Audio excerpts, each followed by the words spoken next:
Nah, pemirsa, untuk membahas problematika seputar arus mudik 2023 telah bergabung bersama kami Joko Sutiowarno, pengamat transportasi. Selamat siang Pak Joko. Selamat siang, Mbak Sa.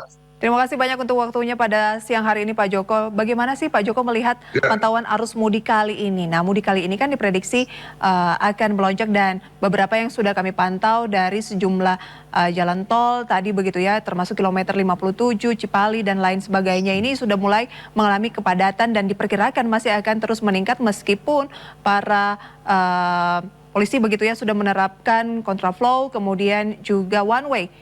Tanggapan Anda seperti apa Pak Joko? ya, ini kebetulan saya sejak kemarin itu berada di Merak dan Ciwandan ya. Jadi ini memang saya lihat kalau kondisi tadi beberapa yang rekayasa lalu lintas saya kira masih berjalan lancar lah karena saya mengetahui dari berita televisi sejak kemarin sampai dengan hari ini.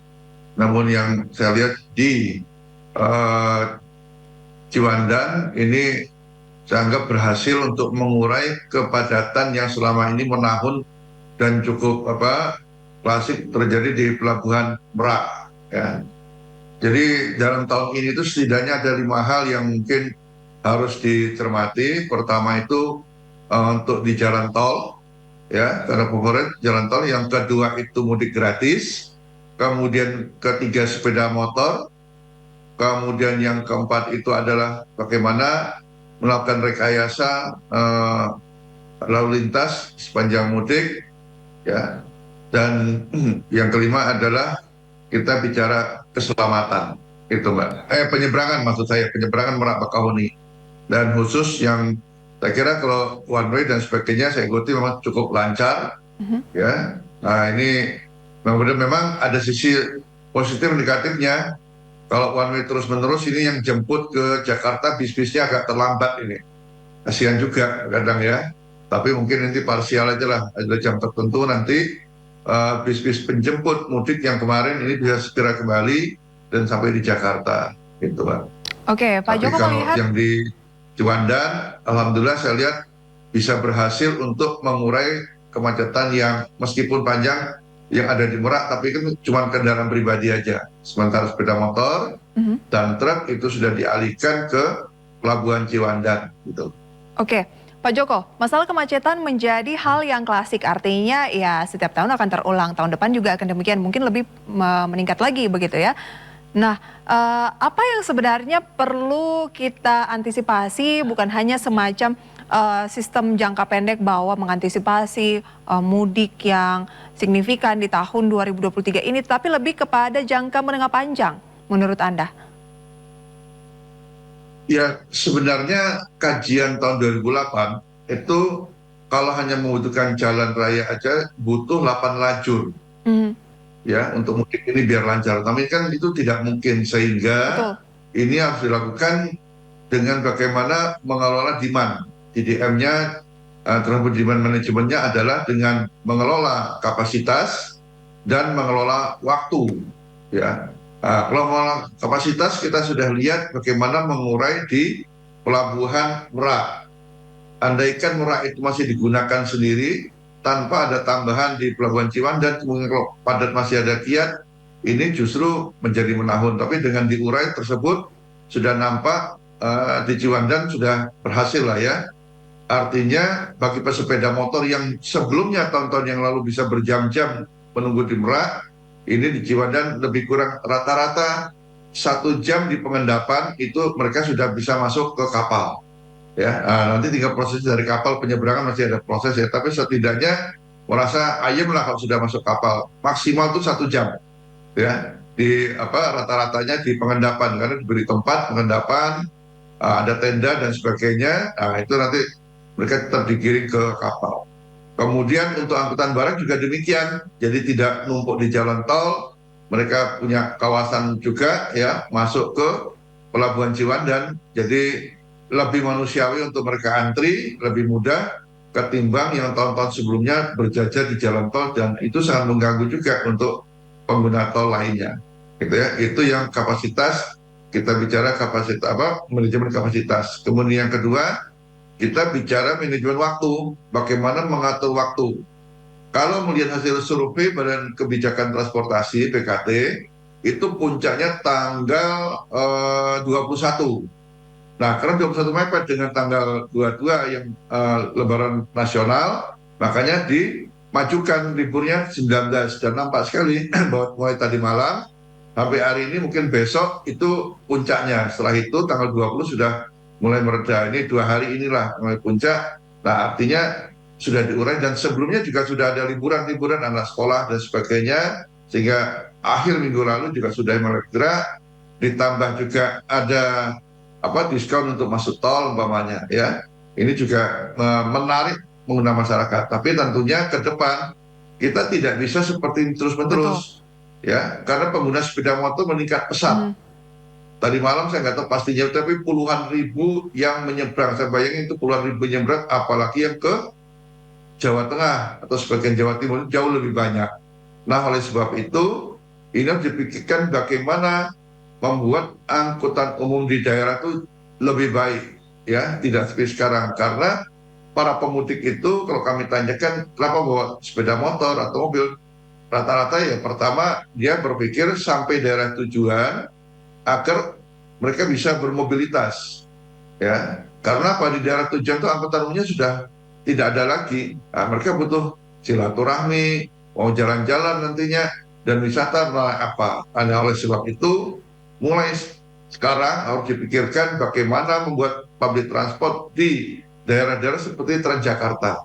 Itu kalau tidak tetap kewalahan. Nantinya kita liburnya makin panjang makin panjang. Nah, Oke. sehingga nanti kalau di daerah sudah banyak public transportnya, didorong orang menggunakan angkutan umum pemudik. Nah, kebetulan tahun ini ada, kalau kami lihat banyak ada beberapa keistimewaan, adalah mudik gratis yang biasanya dilakukan oleh Kementerian Perhubungan ditambah dengan BUMN, tapi Pemda melakukan juga. Contohnya Pemda yang rutin itu DKI Jakarta, Jawa Tengah, kemudian Jawa Timur. Ini ada tambahan ini. Ternyata mulai tahun lalu sudah ada di Sumatera Selatan. Mereka rutin, mereka melakukan kawasan Provinsi Sumatera Selatan aja, kabupaten-kabupatennya. Nah, kemudian tahun ini mereka menambah dari Palembang ada menuju Padang, Palembang ke Jambi, bahkan dari Palembang ada yang ke Solo. Mungkin untuk perantauan yang di sana. Ini kan menarik. Ditambah juga ada yang swasta juga ya. Itu dari Sumatera, tidak hanya Jawa ke Sumatera, tapi dari Sumatera ke Jawa. Nah, yang dari Jawa, terutama Jabodetabek ini, yang ke banyak kota, ada 24 kota, ya Kementerian Perhubungan itu 26 di Jawa, Sumateranya 2. Nah, ini saya pikir perlu ditambah. Karena apa? Yang kami lihat kemarin pengguna sepeda motor yang mulai Ciwandan itu 10-15% itu membawa anak-anak. Ya, karena apa, mereka pengennya ya berlibur di daerahnya ya. Oleh sebab itu, nah ini perlu diberikan juga bis gratisnya sampai dengan ibu kota kabupaten di Provinsi Lampung. Jadi tidak hanya ibu kota provinsi, sampai kabupaten-kabupaten, karena mereka naik Oke. sepeda motor itu sampai 6-8 jam. Baik. Setelah sampai Bakahuni atau Panjang masih menunjukkan cukup lama Tapi Pak gitu, Mbak. Joko, apakah Anda tidak melihat bahwa menyediakan banyak transportasi umum mengangkut misalnya dari Jakarta ke sejumlah daerah di Jawa Tengah dan lain sebagainya, ataupun di luar Jawa begitu ya, hanya akan mengganti moda transportasi saja, tapi kepadatan di jalan tetap akan meningkat. Dan beberapa pihak yang kami sempat wawancara begitu ya, ada yang bercerita bahwa sebenarnya terkadang untuk mobil yang berangkat pemudik itu sebenarnya tidak mengangkut banyak orang, bahkan sebagian keluarga menggunakan pesawat jika jaraknya cukup jauh, dan kendaraan seperti yang Anda sampaikan tadi, Pak, sebenarnya hanya akan digunakan untuk berpindah akomodasi di daerah yang akan dituju begitu ya. Sangat disayangkan, dan tadi Pak Joko memberikan solusi bahwa transportasi umum di wilayah tersebut harus ditingkatkan begitu ya. Tapi ketika nantinya musim mudik sudah selesai, nah transportasi umumnya ini kan tidak memiliki demand begitu ya Pak ya. Jadi persoalan lagi. Nah, apakah mungkin ada skema lain misalnya dengan promo-promo dari pesawat ataupun transportasi lain untuk mudiknya justru ke Jakarta dengan alasan yang lebih ke berkumpul bukan untuk pulang kampung begitu? Sebenarnya public transport itu di daerah dibutuhkan. Sekarang tuh kemacetan tidak hanya di Jakarta, tapi lebih kurang ada 7-8 kota seperti Jakarta.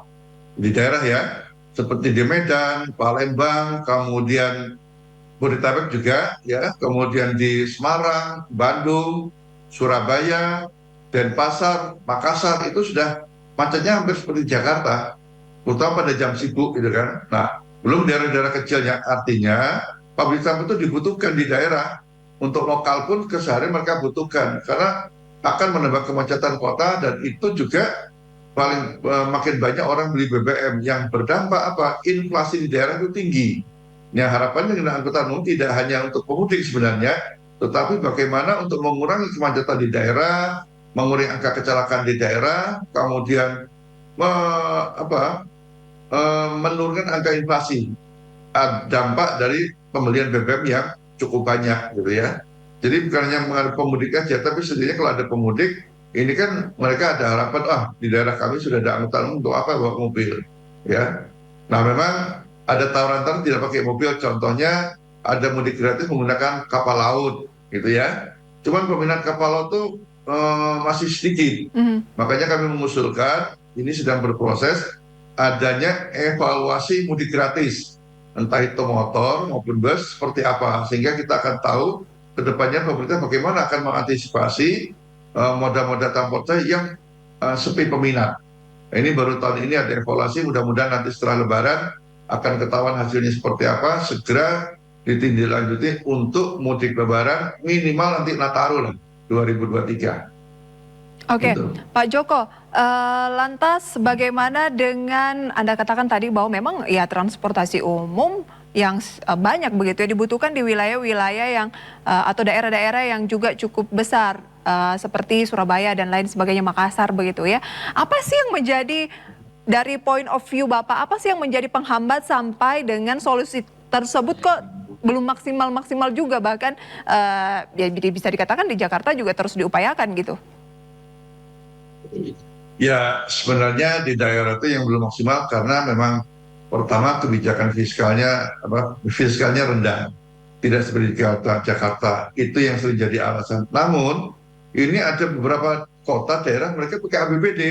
Contohnya yang pakai APBD sendiri itu Aceh, Candi Raja, Padang ada Trans Padang, Pekanbaru Transmetro Pekanbaru, Tangerang ada Tayo, ya, ada APBD sendiri. Trans Semarang di Semarang, kemudian di Surabaya juga, ya. Bahkan di provinsi tingkat provinsi, Trans Jateng ada Provinsi Jawa Tengah APBD-nya, Trans Jogja APBD juga, Trans Jatim. Nah, ini contoh-contoh menggunakan APBD. Belum lagi beberapa kabupaten mereka membiayai, memberikan insentif buat angkutan yang sudah ada. Yang angkutan pedesaan sudah ada, diberi insentif beberapa kabupaten di Jawa sudah melakukan itu. Nah ini artinya tidak, yang penting adalah komitmen dari kepala daerah sebenarnya. Kalau kepala daerah punya komitmen, politiknya kuat, saya kira itu mesti bisa. Jadi tidak ada alasan tidak bisa. Nah masalahnya komitmen kepala daerah itu merendah untuk Oke. membangkitkan atau membenahi public transport di daerah masing-masing. Sangat rendah sekali. Mhm. Tidak banyak kepala daerah, katakanlah seperti Jawa Tengah, Jawa Timur, DIY yang peduli.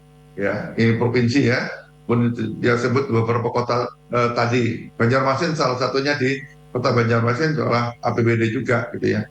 Kalau nggak salah antara 10 sampai ya 10 sampai 15 daerah lah dengan APBD-nya sendiri.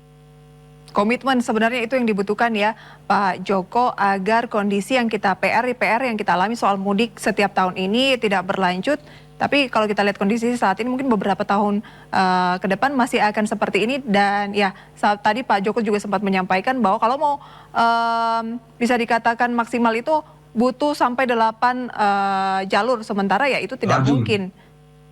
Ya, dananya kan tidak ada, dan kita tahu juga ya Pak ya, banyak apa, lajur-lajur dari tol sekarang ini tuh yang sebenarnya jalur tol itu yang sebenarnya hanya berfungsi maksimal ketika mudik saja, dan ketika tidak mudik ya sebenarnya Ya. tidak efisien begitu ya. Oke, semoga apa yang kita perbincangkan ini Pak Joko bisa menjadi masukan begitu ya, referensi untuk kita semua. Terima kasih Pak Joko, selamat beraktivitas kembali.